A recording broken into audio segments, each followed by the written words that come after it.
Boy. Well, good morning, daughter. Listen, I know yesterday evening was a rough day for us both. Um, so I'm going to try to bring a summary to things and sort of be on point with you so that we know where both of us know where we stand and make sure that you know where I stand. So, yes, you're right. Every day since your 43rd birthday, I have sent you an encouragement text of encouragement, a text to remind you of how many days you have been 43. So today we are on day 61, and and I actually already sent you a 61 gift in advance because at the very last thing I sent you yesterday was a gift that came in the mail from um, Amazon for you. That was especially for you, a journal for you. That cousin Marcia said that cousin Dana recommended that you would enjoy. So I decided to get it for you. So here we are.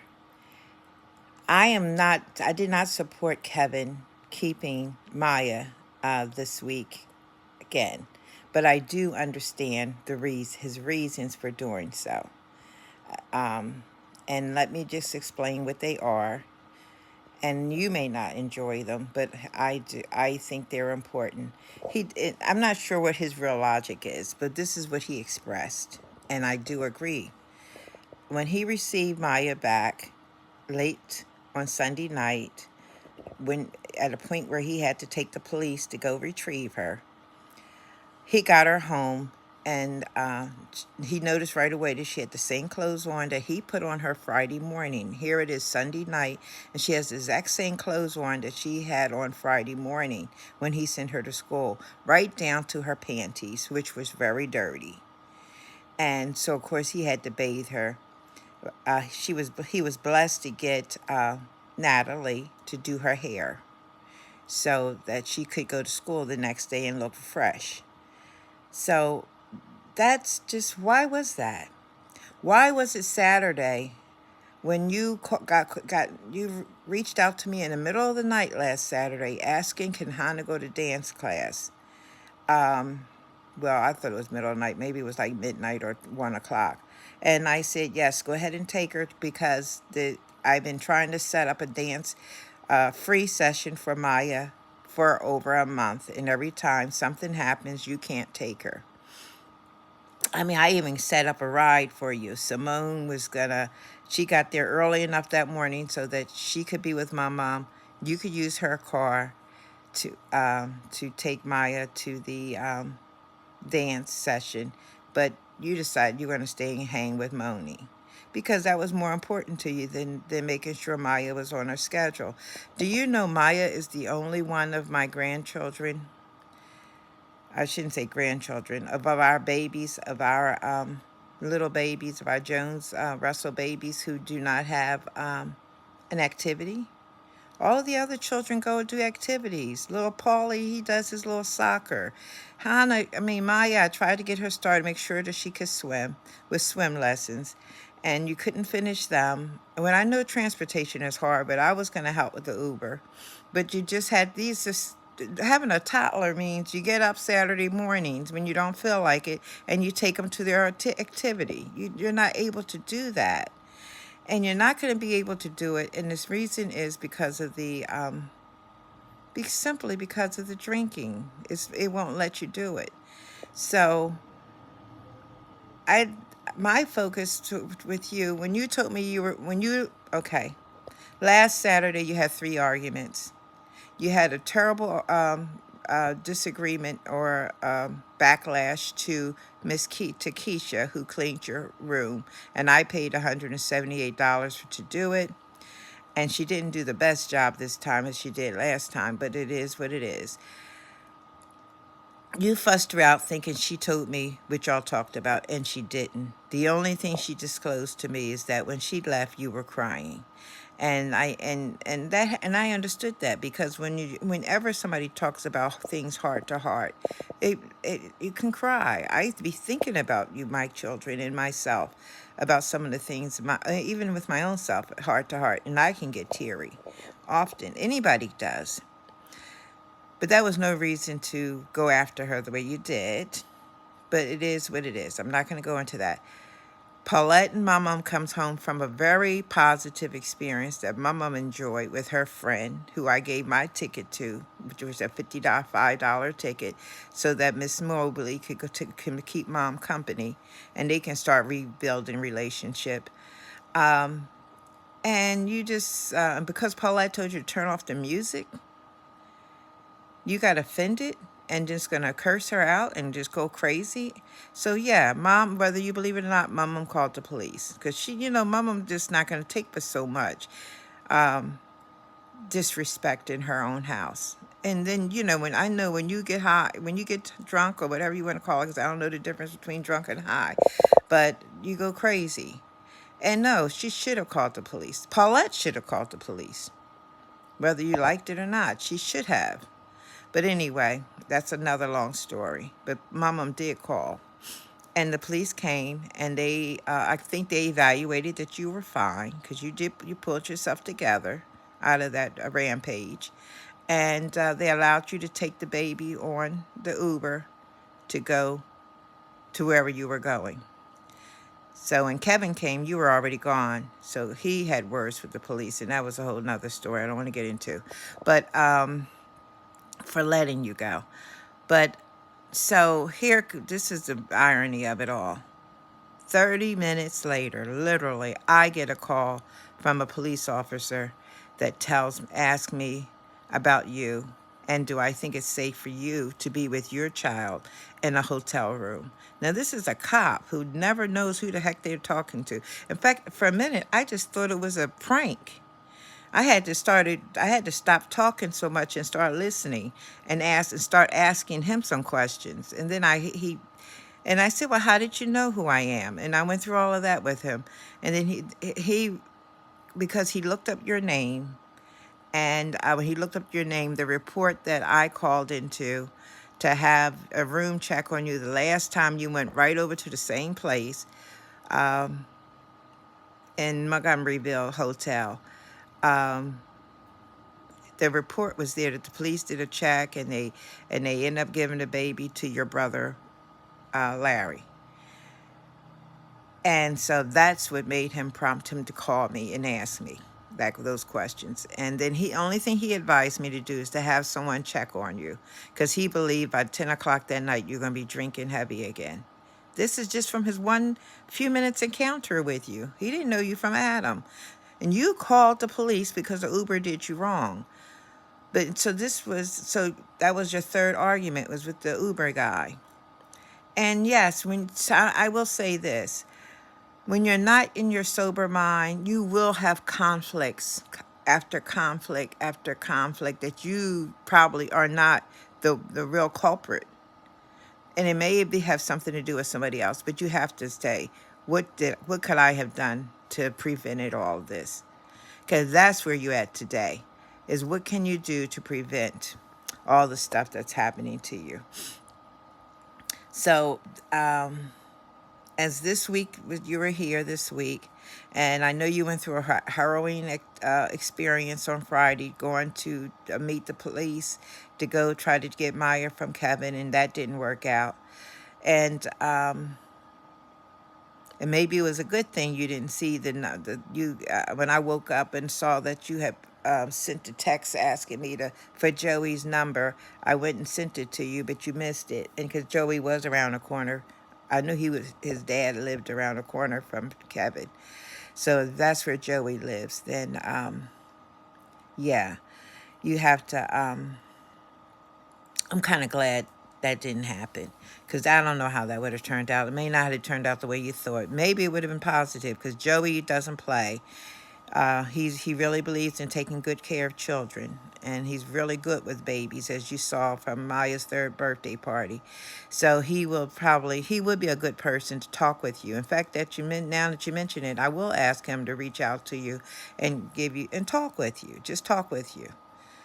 So I'm moving on from there. I spent the rest of that night when you got home, because you slammed the door really hard when you came in. It kind of startled me, woke me up, and then I was up from that point on.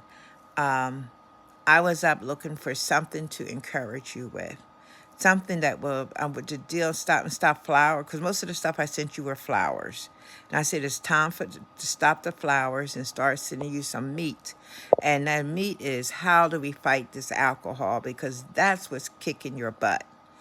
And it's not just your butt. It's our family. It's a weakness in our family. It was on my side, on the Cornwallis side, especially, as you know, and it was on the Smallwood side. And then when I married your dad, it was the Russell side. It's still on my side. So you guys got it, coming at you all kinds of ways.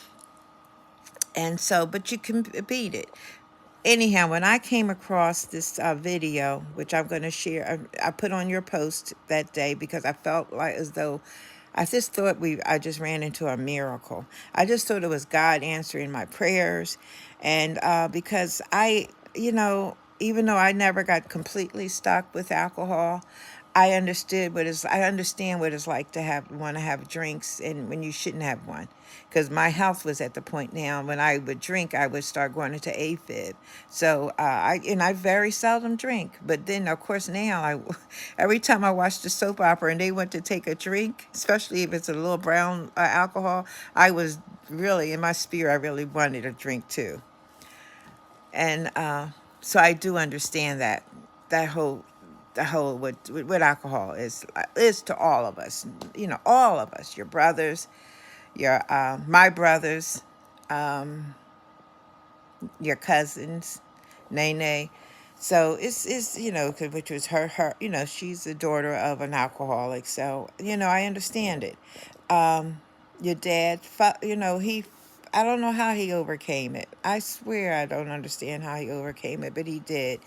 But anyhow, to make a long story short, when I stumbled over this one video, and believe me, I went through a dozen videos looking for the right one to send to you. But when I came over this one, and it's called How I Got Over Alcoholism, that was the name of it. But then as soon as she started talking about a whole different kind of a way. Stuff about the brain and how you just have to, you're channeling the brain to stop craving the alcohol. And it's almost like the whole Pavlov dog's experiment. And it really, really works. I couldn't believe it worked. I listened to her talk, wasn't as long as the stupid video. But as soon as she finished, I just started researching the Sinclair method. And anybody who wants to get to the bottom of it instead of listening to me go through this talk, because I'm not going to go through it, the Sinclair method. It doesn't make sense for me to do it because I can't express it well. But I will give everybody the video to see it because I think all of our family, everybody, whether you have stuck on alcohol or not on alcohol, you need to hear it. You need to understand it. Because I said, my God, Ruthie, she doesn't have to stop drinking right now. She doesn't have to go inside of a rehab center because all these people done all of that. And she doesn't have to, but you do have to get a doctor. You have to find a doctor who is concerned enough about you and understand enough about the medication called Naltrexone. I'm not even spelling it right. But I knew you knew that medication. And you did express to me right away that you had a bad experience on it. And I'm not surprised because a lot of people said that because they were taking it the wrong way, because they were giving it to people by pills because it helps you to stop drinking. But most people get to feel so bad on it that they just gave up on the pills. This particular doctor, Dr. Sinclair, who came up with this method, he portions it. He titrates the medication so it's just enough not to make you sick or to sleepy, but and did you have to take it right before you drink the alcohol, and it makes you lose your interest. Um, well, you lose all the joy that you get out the alcohol.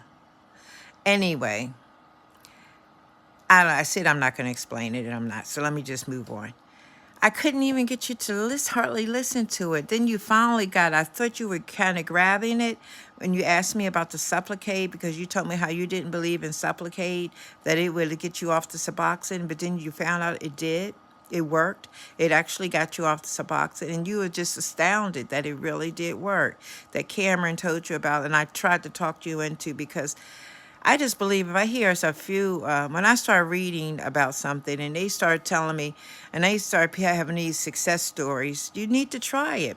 And no, I guess they don't make a big deal out of it, because they do because people want folks to stay on Suboxone. Do you know how much money doctors are making off Suboxone?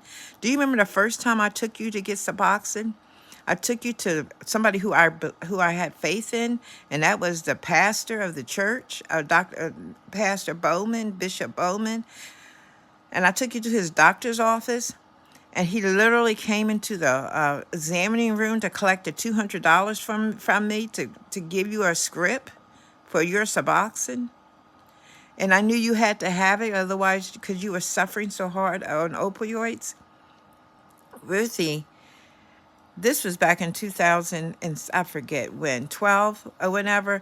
But I'm going to tell you, this is not an easy journey. And you can say all you want to say about me, and you could blame me for you being in this situation. And it might be my fault, because I was not the greatest mother, and I never will say was the greatest mother. Otherwise, so many of my kids wouldn't be suffering. But I will say this, I'm not going to give up on any of my children. I will be with you, and I will stick with you until I see you through. And you too. Even though I might evict you from my house like I did, and I make you leave like I am this week, if you're not going to help yourself, I'm not going to sit here and watch you wallow in foolishness like I did before. Now, I watched you at my mother's house. You were very disrespectful, uncaring, and had showed minimum compassion. At times, you were very compassionate with my mom, but then you just you just refused to clean up behind yourself. The condition of that room, but by the way, just so you know, was posted on Facebook, and Paulette called for her to remove it. But anyhow, that's another story. But nobody gets a room like that. And I know my house, I was a sloppy housekeeper, and and as kids, y'all had to put up with a mother who kept house real terrible. But you have to, just can't you can't go take it to a whole new level, especially in somebody else's home. So what's going to happen when you go to Florida and stay with Tom Tom and Portia? They are no nonsense folks. They are you have no idea how no nonsense they are. They're not like your Virginia cousins. These are Philadelphians. They ain't playing. But I do believe Portia, if you want to help yourself, Portia will give you the help you need. She will make sure you get a job for sure, because that's something she can do. She can get plenty of jobs, and she's working. She's trying to hire people too at Wendy's. So you want to work at Wendy's, you definitely can get a job there, and she'll get you she'll have you in managing one of the Wendy's, because she's a regional manager. So she'll help you to become a manager at one. She's even got a job as a guard at the prison, but I guess she didn't like that, so she didn't keep that long. But I bet you she can show you how to get that position. Anyway, but if you go down there like you are right now, you're not going to do well there at all. And that's the truth. You're not going to do well there at all. So as far as staying here, now you want to go fight Kevin for Maya, and you have nowhere to stay. You have no way to get her to school. It's just, you have to figure this out. When you had that court order that you showed me the other day, which you said I got mad about, no, I was astounded, because you and Kevin both sort of pretended like you didn't have a court order. And I asked Kevin to send me the last thing that the court sent him. He didn't do it. But anyway, So y'all had a very clear order, and I think he didn't do it because it was very clear that you get Maya for a whole week, every other week. Maya stays with you 1 week, Maya stays with him 1 week, Maya stays with you, and Maya stays with him. That's what the courts ordered. But it got changed to he keeps Maya all week, and you just have Maya on the weekends. Why? Because at the time of the court order, you had a job, you had a car, you could keep that order, but you lost all of that. No sooner than you got the court order, you lost your job. And why did you lose your job? Because you called out too much. And why did you lose your car? Because it was a legit accident, but it was an accident that you could have gotten yourself redeemed out of. You could have kept the car, you could have kept the job. You certainly could have kept the job because the accident was enough for you to go into the hospital and start suing the other driver who ran into the back of your car. So you're pain in your back, and you keep taking off because your back was hurting, and you just taking off instead of it being going through the legal matters where you would have been protected and your job would have been protected. But see, alcohol doesn't let you think, doesn't let you do things that intelligent people do. Every intelligent person, you would have came out of that with enough money to buy another car. You definitely, you would never came in. I don't know how much money you would have came out with, but it'd been enough to get another car. You would have a car now, and you would have a job now. So I'm gonna just close out, and I'm just gonna say, if you want to stay here, I'm gonna bring this up. Let's walk up to where we are right now. I suppose I strongly recommend two things. First of all, once you told me your whole situation and why you're scared to take this medication because you are now taking meth. And let me just tell you, those words came out of your mouth. You owned them. So I'm gonna just say this as your mother and as a grandmother to Maya. I am not gonna support anybody who is stuck on meth and alcohol to have custody on any level of Maya. And I will go to court or wherever I have to go to make sure that doesn't happen. Now, I just want to be clear to you on that. If you just take some steps, now, as far as I know, if you're on meth, you need to go to rehab to deal with the meth. As far as the alcohol, I think the Sinclair method is a perfect route for you. You just need to go find a recovery coach, which means the program that I've been trying to send you to forever, who I've known two more people, even your friend Carletta said her son got his apartment through that program. And you could have had yours a long time ago, but you refused to go. The recovery program through Central Behavioral Health. They help you. They're a coach. You just get a coach one day with them. You go to group one day. So that's just two times a week. You're for yourself. You're not doing anything. You don't work. You don't go to school. So you can't go to one-on-one therapy once a week and then a group once a week. You can do that if it means you can help you get an apartment and get your life straight. And with natroxen, you're required to see a doctor, I think once a month, to get your prescription renewed. And the program, the Sinclair method, doesn't require counseling, but all the people in the Facebook group said that their greatest success came when they began when they got their therapy, got started one-to-one therapy, and did that with the natroxen. So if you're willing to do that, I'm willing for you to try to stay here for a short time to get yourself started. You could take that program to the natroxen, the Sinclair method, you can take with you to Florida. And then you get to Florida, you can see if there's any kind of, I think Portia would probably be your life coach is right there. Portia will be your life coach. And then you just keep your prescriptions going with the natroxen. And I believe you can do that. And even if you have to, I don't know, that's what I just think you should do. But in terms of the meth thing, I think you need to go and at least try to get detoxed from the meth, and talk about the possibility of Adderall. I don't know how the Adderall works with natroxen. You need to look that's the things doctors have to do, and those are things you can start researching yourself.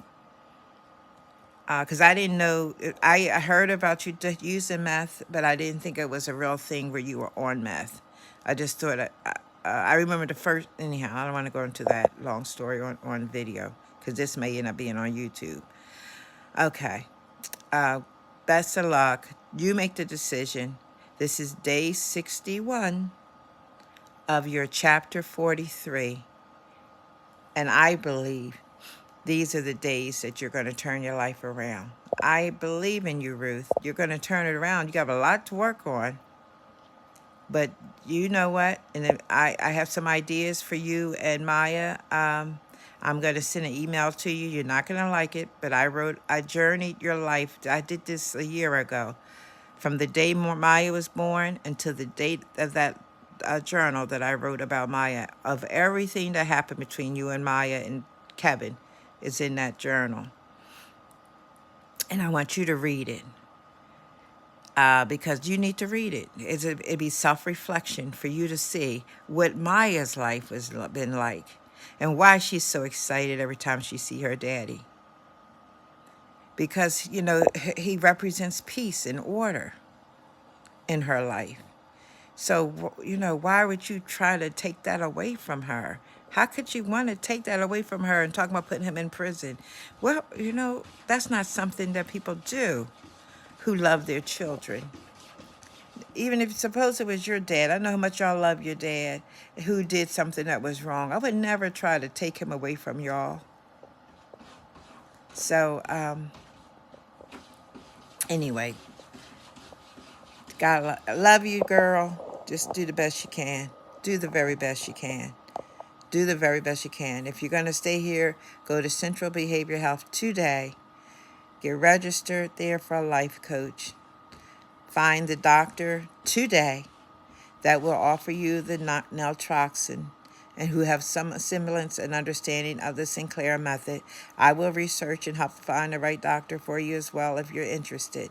If we can sit and talk about it and get this thing going today, then I can help you. Have an address until you go to court, when you go to court. But if and that's really sticking my neck out, because I spent a lot of money to evict you out of this house. I don't want to overturn my own eviction. All right, that's enough. You have a blessed day. This is day 61, Ruth. Make a difference in your life. Shalom, shalom.